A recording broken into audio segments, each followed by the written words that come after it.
പഴഞ്ചോറ്. ശരിക്കും അതൊരു high risk ഐറ്റമാണ്. ഒരു ചോറെന്ന് പറഞ്ഞ കുക്ക് ചെയ്ത റൈസിന് ഒരു ടൈമുണ്ട് അതിനുശേഷം.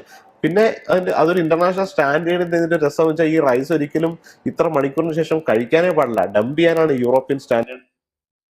ഇദ്ദേഹം പറഞ്ഞതുപോലെ പഴങ്കഞ്ഞി എന്ന് പറയുന്നത് ഒരു ഹൈ റിസ്ക് ഐറ്റം ആണോ? ഇതിന് പിന്നിലെ സയൻസ് എന്താണെന്ന് നമുക്കൊന്ന് നോക്കാം. ചോറിൽ വെള്ളം ഒഴിച്ച് അടച്ചു വെക്കുമ്പോൾ അവിടെ നല്ല ബാക്ടീരിയ, അതായത് ലാക്റ്റിക് ആസിഡ് ബാക്ടീരിയ വളരാൻ തുടങ്ങുന്നു. ഈ നല്ല ബാക്ടീരിയ ചോറിലെ സ്റ്റാർച്ചിനെ പുളിപ്പിച്ച് അവിടെ ഒരു അസിഡിക് എൻവയോൺമെന്റ് ഉണ്ടാക്കും. ഈ ആസിഡ് കാരണം ഭക്ഷണം കേടാക്കുന്ന അല്ലെങ്കിൽ രോഗമുണ്ടാക്കുന്ന ചീത്ത ബാക്ടീരിയകൾക്ക് ആ ചോറിൽ വളരാൻ കഴിയില്ല. മാത്രമല്ല ഈ പ്രക്രിയയിലൂടെ ചോറിലെ അയൺ, പൊട്ടാസ്യം, ബി വൈറ്റമിൻ എന്നിവയുടെ അളവ് കൂടും. അതുകൊണ്ട് തന്നെ പഴങ്കഞ്ഞി എന്ന് പറയുന്നത് സൂപ്പർ ഫുഡാണ്. ഇനി ഇതിന്റെ ഒരു സയന്റിഫിക് എവിഡൻസ് കൂടി പറഞ്ഞുതരാം. രാത്രി മുഴുവൻ വെള്ളത്തിൽ ഇട്ട് വെക്കുന്ന ചോറിൽ കുടലിന്റെ ആരോഗ്യത്തിന് ആവശ്യമായ പ്രോബയോട്ടിക്സ് ഉണ്ടെന്നാണ് ഈ പഠനം വ്യക്തമാക്കുന്നത്. സാധാരണ പാകം ചെയ്യുന്ന ചോറിന്റെ pH എന്ന് പറയുന്നത് 6.5നും 7നും ഇടയിലാണ്, അതായത് ന്യൂട്രൽ ആണ്. എന്നാൽ വെള്ളമൊഴിച്ച് ഫെർമെന്റേഷൻ നടക്കുമ്പോൾ ചോറിന്റെ pH 4ലേക്ക് താഴ്ന്ന് അസിഡിക് ആവുന്നു എന്നുള്ളതാണ് ഈ പഠനം വ്യക്തമാക്കുന്നത്. ഫെർമെന്റേഷൻ വഴി ഉണ്ടാകുന്ന ആസിഡ് അന്തരീക്ഷത്തിൽ രോഗമുണ്ടാക്കുന്ന ബാക്ടീരിയകൾക്ക് ജീവിക്കാൻ കഴിയില്ല. കൂടാതെ ലാക്റ്റിക് ആസിഡ് ബാക്ടീരിയകൾ ബാക്ടീരിയോസിൻസ് എന്നറിയപ്പെടുന്ന